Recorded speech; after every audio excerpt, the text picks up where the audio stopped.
Hello students, ਅੱਜ ਆਪਾਂ study ਕਰਾਂਗੇ ਜਾਵਾ ਸਕ੍ਰਿਪਟ ਬਾਰੇ। ਅੱਜ ਦਾ ਆਪਣਾ ਟੌਪਿਕ ਕੀ ਹੈ? Introduction to JavaScript. ਹੁਣ ਜਾਵਾ ਸਕ੍ਰਿਪਟ ਬਾਰੇ ਗੱਲ ਕਰਨ ਤੋਂ ਪਹਿਲਾਂ ਆਪਾਂ ਗੱਲ ਕਰਾਂਗੇ introduction to programming and scripting language. ਕਿ ਪ੍ਰੋਗਰਾਮਿੰਗ ਲੈਂਗੁਏਜ ਕੀ ਹੁੰਦੀ ਹੈ, ਸਕ੍ਰਿਪਟਿੰਗ ਲੈਂਗੁਏਜ ਕੀ ਹੁੰਦੀ ਹੈ। ਫਸਟ ਆਪਾਂ ਗੱਲ ਕਰਦੇ ਹਾਂ ਪ੍ਰੋਗਰਾਮਿੰਗ ਲੈਂਗੁਏਜ ਬਾਰੇ। ਕਿ ਪ੍ਰੋਗਰਾਮਿੰਗ ਲੈਂਗੁਏਜ ਕੀ ਹੁੰਦੀ ਹੈ।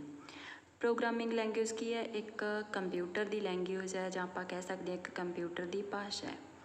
ਆਸਾਨ ਸ਼ਬਦਾਂ ਵਿੱਚ ਜੇ ਅਸੀਂ ਕਹੀਏ ਤਾਂ ਜੋ ਪ੍ਰੋਗਰਾਮਿੰਗ ਲੈਂਗੁਏਜ ਹੈ ਉਹ ਕੀ ਹੁੰਦਾ? ਬਹੁਤ ਸਾਰੇ ਕੋਡਸ ਦਾ ਜਾਂ ਇੰਸਟਰਕਸ਼ਨਸ ਮੀਨਸ ਹਦਾਇਤਾਂ ਦਾ ਇੱਕ ਸੈੱਟ ਹੈ ਜੋ ਕਿ ਕੰਪਿਊਟਰ ਨੂੰ ਇੰਸਟਰਕਸ਼ਨਸ ਜਾਂ ਹਦਾਇਤਾਂ ਦਿੰਦਾ ਹੈ ਕਿ ਉਸਨੇ ਕੀ ਕਰਨਾ ਹੈ। ਦੇਖੋ, ਕੰਪਿਊਟਰ ਨੂੰ ਜੋ ਹਦਾਇਤਾਂ ਦਿੱਤੀਆਂ ਜਾਂਦੀਆਂ ਉਸ ਹਿਸਾਬ ਨਾਲ ਹੀ ਕੰਮ ਕਰਦਾ ਹੈ। ਜਿਸ ਤਰ੍ਹਾਂ ਜਿਵੇਂ ਅਸੀਂ ਪਰਸਨ ਹੈ, ਆਪਸ ਵਿੱਚ ਕੋਈ ਵੀ ਕੰਮ ਕਰਨਾ ਤਾਂ ਇੱਕ ਦੂਜੇ ਨੂੰ ਕੀ ਆ ਆਪਣੀ ਲੈਂਗੁਏਜ ਦੇ ਵਿੱਚ, ਜਿਵੇਂ ਹਿੰਦੀ, ਇੰਗਲਿਸ਼, ਪੰਜਾਬੀ, ਬੰਗਾਲੀ, ਇਹਨਾਂ ਵਿੱਚ ਕੀ ਹੈ ਇੰਸਟਰਕਸ਼ਨਸ ਦਿੰਦੇ ਆ। ਉਸੇ ਤਰ੍ਹਾਂ ਹੀ ਜਿਹੜਾ ਕੰਪਿਊਟਰ ਹੈ ਉਸ ਤੋਂ ਵੀ ਕੋਈ ਵੀ ਕੰਮ ਕਰਾਉਣ ਦੇ ਲਈ ਉਸਨੂੰ ਉਸ ਦੀ ਭਾਸ਼ਾ ਵਿੱਚ ਹੀ ਇੰਸਟਰਕਸ਼ਨ ਦੇਣੀਆਂ ਪੈਂਦੀਆਂ, ਮਤਲਬ ਕੰਪਿਊਟਰ ਦੀ ਭਾਸ਼ਾ ਵਿੱਚ ਹੀ ਹਦਾਇਤਾਂ ਦੇਣੀਆਂ ਪੈਂਦੀਆਂ। ਅਤੇ ਜੋ ਇੰਸਟਰਕਸ਼ਨਸ ਕੰਪਿਊਟਰ ਨੂੰ ਦਿੱਤੀ ਜਾਂਦੀ ਹੈ ਉਸ ਵਿੱਚ ਬਹੁਤ ਸਾਰੇ ਕੋਡ ਦਾ ਗਰੁੱਪ ਹੁੰਦਾ ਹੈ ਜਿਸ ਨੂੰ ਅਸੀਂ ਕੀ ਕਹਿੰਦੇ ਹਾਂ? ਪ੍ਰੋਗਰਾਮਿੰਗ ਲੈਂਗੁਏਜ ਕਹਿੰਦੇ ਹਾਂ। ਮੀਨਸ ਕੰਪਿਊਟਰ ਨੂੰ ਕੰਪਿਊਟਰ ਦੀ ਭਾਸ਼ਾ ਸਮਝਣ ਦੇ ਲਈ ਜੋ ਇੰਸਟਰਕਸ਼ਨਸ ਦਿੱਤੀਆਂ ਜਾਂਦੀਆਂ, ਜੋ ਕੋਡ ਦਾ ਗਰੁੱਪ ਹੁੰਦਾ, ਉਸਨੂੰ ਵੀ ਕੀ ਕਿਹਾ ਜਾਂਦਾ? ਪ੍ਰੋਗਰਾਮਿੰਗ ਲੈਂਗੁਏਜ ਕਿਹਾ ਜਾਂਦਾ ਹੈ। ਹੁਣ ਆਪਾਂ ਗੱਲ ਕਰਦੇ ਹਾਂ ਸਕ੍ਰਿਪਟਿੰਗ ਲੈਂਗੁਏਜ ਬਾਰੇ। ਕਿ ਸਕ੍ਰਿਪਟਿੰਗ ਲੈਂਗੁਏਜ ਕੀ ਹੁੰਦੀ ਹੈ। ਪ੍ਰੋਗਰਾਮਿੰਗ ਲੈਂਗੁਏਜ ਦਾ ਹੀ ਇੱਕ ਸਬ ਕੈਟਾਗਰੀ ਹੈ। ਜਿਵੇਂ ਕਿ ਇਸਦੇ ਨਾਮ ਤੋਂ ਹੀ ਪਤਾ ਲੱਗਦਾ ਕਿ ਇਹ ਕੀ ਹੈ? ਇੱਕ ਸਕ੍ਰਿਪਟ ਹੁੰਦਾ ਹੈ ਜਿਸ ਨੂੰ ਅਸੀਂ ਸਧਾਰਨ ਸ਼ਬਦਾਂ ਵਿੱਚ ਸਟੋਰੀ ਵੀ ਕਹਿੰਦੇ ਹਾਂ। ਸਕ੍ਰਿਪਟਿੰਗ ਲੈਂਗੁਏਜ ਦਾ ਕੰਮ ਕੀ ਹੁੰਦਾ ਹੈ? ਦੂਸਰੇ ਪ੍ਰੋਗਰਾਮ ਨੂੰ ਕੰਟਰੋਲ ਕਰਨਾ ਜਾਂ ਫਿਰ ਦੂਸਰੇ ਪ੍ਰੋਗਰਾਮ ਨੂੰ ਗਾਈਡ ਕਰਨਾ। ਸਕ੍ਰਿਪਟਿੰਗ ਲੈਂਗੁਏਜ ਹੈ ਜਿਹੜਾ ਕੋਈ ਵੀ ਆਪਣਾ ਕੰਮ ਹੈ ਜਿਹੜਾ ਉਹ ਇਕੱਲੇ ਪਰਫੋਰਮ ਨਹੀਂ ਕਰਦਾ। ਸਕ੍ਰਿਪਟਿੰਗ ਲੈਂਗੁਏਜ ਦਾ ਇਸਤੇਮਾਲ ਕਾਹਦੇ ਲਈ ਕੀਤਾ ਜਾਂਦਾ? ਜ਼ਿਆਦਾਤਰ ਜੋ ਵੈੱਬ ਬੇਸਡ ਐਪਲੀਕੇਸ਼ਨਸ ਹੈ ਉਹਨਾਂ ਨੂੰ ਬਣਾਉਣ ਲਈ ਕੀਤਾ ਜਾਂਦਾ ਹੈ। ਇੱਕ ਕੀ ਹੁੰਦਾ ਕਿ ਸਕ੍ਰਿਪਟਿੰਗ ਲੈਂਗੁਏਜ ਨੂੰ ਕਦੇ ਵੀ ਕੰਪਾਈਲ ਕਰਨ ਦੀ ਜ਼ਰੂਰਤ ਨਹੀਂ ਹੁੰਦੀ। ਮਤਲਬ ਕੀ ਹੈ? ਇਹ ਲੈਂਗੁਏਜ ਹੁੰਦੀ ਹੈ ਜੋ ਉਹ ਇੰਟਰਪ੍ਰੇਟਰ ਦੁਆਰਾ ਹੀ ਡਾਇਰੈਕਟਲੀ ਇੰਟਰਪ੍ਰੇਟ ਹੁੰਦੀ ਹੈ। ਮਤਲਬ ਕਿ ਜਿਹੜਾ ਇਸਦਾ ਕੋਡ ਹੁੰਦਾ ਉਹ ਲਾਈਨ ਬਾਏ ਲਾਈਨ ਐਗਜ਼ੀਕਿਊਟ ਹੁੰਦਾ ਹੈ। ਸਕ੍ਰਿਪਟਿੰਗ ਲੈਂਗੁਏਜ ਦੇ ਐਗਜ਼ਾਮਪਲ ਕੀ ਆ ਜਾਂਦੇ ਆ? ਜਿਵੇਂ PHP, Java script, VB script, ASP extra. ਇਸ ਤੋਂ ਬਿਨਾਂ ਸਕ੍ਰਿਪਟਿੰਗ ਲੈਂਗੁਏਜ ਨੂੰ ਸਿੱਖਣਾ ਅਤੇ ਸਮਝਣਾ ਆਸਾਨ ਹੁੰਦਾ, ਈਜ਼ੀ ਹੁੰਦਾ, ਕਿਉਂਕਿ ਜਿਹੜਾ ਇਹਦਾ ਕੋਡ ਹੁੰਦਾ ਉਹ ਇੱਕ ਪੇਜ 'ਤੇ ਲਿਖਿਆ ਹੁੰਦਾ। ਜਦੋਂ ਕਿ ਜੋ ਪ੍ਰੋਗਰਾਮਿੰਗ ਲੈਂਗੁਏਜ ਹੈ ਉਹਨੂੰ ਸਿੱਖਣਾ ਅਤੇ ਸਮਝਣਾ ਥੋੜ੍ਹਾ ਜਿਹਾ ਮੁਸ਼ਕਿਲ ਹੁੰਦਾ ਕਿਉਂਕਿ ਇਸਦਾ ਬਹੁਤ ਸਾਰਾ ਕੋਡ ਹੈ ਜਿਹੜਾ ਉਹ ਦੂਸਰੇ ਪੇਜ 'ਤੇ ਵੀ ਲਿਖਿਆ ਜਾਂਦਾ। ਸਕ੍ਰਿਪਟਿੰਗ ਲੈਂਗੁਏਜ ਹੈ ਜਿਹੜੀ ਉਹ ਵੀ ਦੋ ਤਰ੍ਹਾਂ ਦੀ ਹੁੰਦੀ ਹੈ। ਕਿਹੜੀ? ਕਲਾਇੰਟ ਸਾਈਡ ਸਕ੍ਰਿਪਟਿੰਗ ਲੈਂਗੁਏਜ ਅਤੇ ਸੈਕਿੰਡ ਹੁੰਦੀ ਹੈ ਸਰਵਰ ਸਾਈਡ ਸਕ੍ਰਿਪਟਿੰਗ ਲੈਂਗੁਏਜ। ਇਸੇ ਤਰ੍ਹਾਂ ਹੀ ਜੋ ਪ੍ਰੋਗਰਾਮਿੰਗ ਲੈਂਗੁਏਜ ਹੈ ਉਹ ਵੀ ਦੋ ਤਰ੍ਹਾਂ ਦੀ ਹੁੰਦੀ ਹੈ। ਉਹ ਕਿਹੜੀ ਹੈ? ਫਸਟ ਹੈਗੀ ਆ ਲੋ ਲੈਵਲ ਲੈਂਗੁਏਜ ਅਤੇ ਸੈਕਿੰਡ ਹਾਈ ਲੈਵਲ ਲੈਂਗੁਏਜ। ਇਹ ਤਾਂ ਆਪਾਂ ਸਟੱਡੀ ਕੀਤਾ ਸੀ ਕਿ ਪ੍ਰੋਗਰਾਮਿੰਗ ਲੈਂਗੁਏਜ ਕੀ ਹੁੰਦੀ ਹੈ ਅਤੇ ਸਕ੍ਰਿਪਟਿੰਗ ਲੈਂਗੁਏਜ ਕੀ ਹੁੰਦੀ ਹੈ। ਹੁਣ ਆਪਾਂ ਗੱਲ ਕਰਦੇ ਹਾਂ ਵਾਟ ਇਜ਼ ਜਾਵਾ ਸਕ੍ਰਿਪਟ। ਕਿ ਜਾਵਾ ਸਕ੍ਰਿਪਟ ਕੀ ਹੈ। Java script is a very powerful client side scripting language. Java script ਕੀ ਹੁੰਦੀ ਹੈ? ਇੱਕ ਬਹੁਤ ਹੀ ਪ੍ਰਭਾਵਸ਼ਾਲੀ ਕਲਾਇੰਟ ਸਾਈਡ ਸਕ੍ਰਿਪਟਿੰਗ ਲੈਂਗੁਏਜ ਹੈ। Java script used mainly for enhancing the interactions of a user with the web page. Java script ਮੁੱਖ ਤੌਰ 'ਤੇ ਕੀ ਹੁੰਦਾ? ਵੈਬ ਪੇਜ ਦੇ ਨਾਲ ਯੂਜ਼ਰ ਦੇ ਆਪਸੀ ਸੰਪਰਕ ਨੂੰ ਵਧਾਉਣ ਦੇ ਲਈ ਵਰਤੀ ਜਾਂਦੀ ਹੈ। In other words, you can make your web page more lively and interactive with the help of Java script.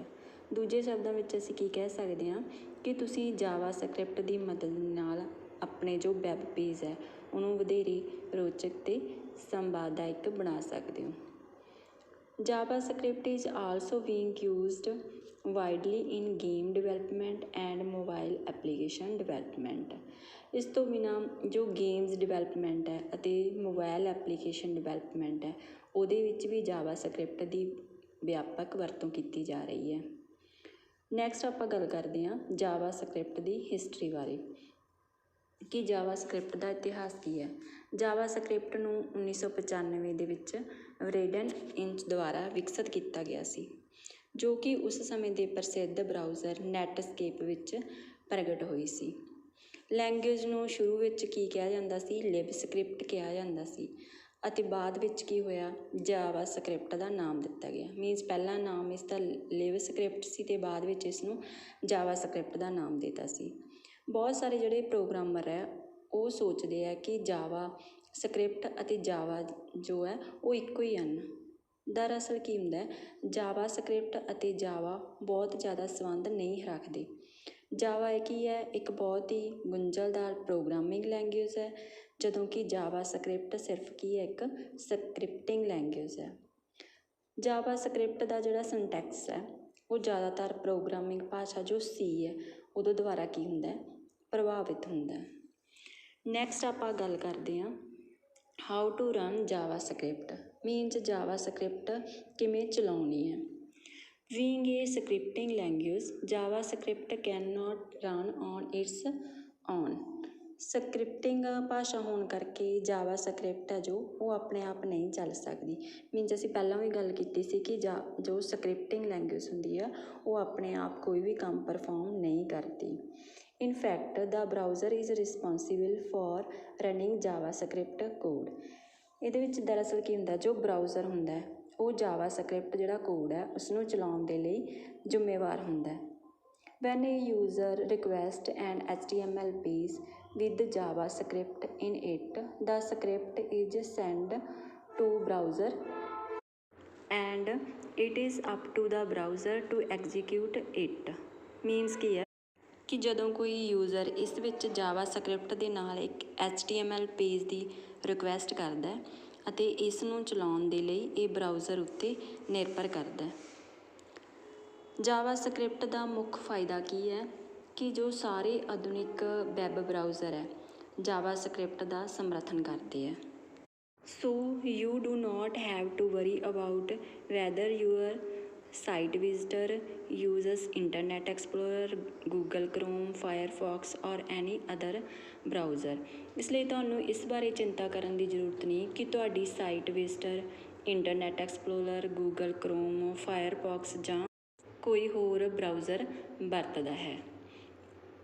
JavaScript will be supported also। JavaScript runs on any operating system including Windows, Linux or Mac। Means ਕੀ ਹੈ ਕਿ JavaScript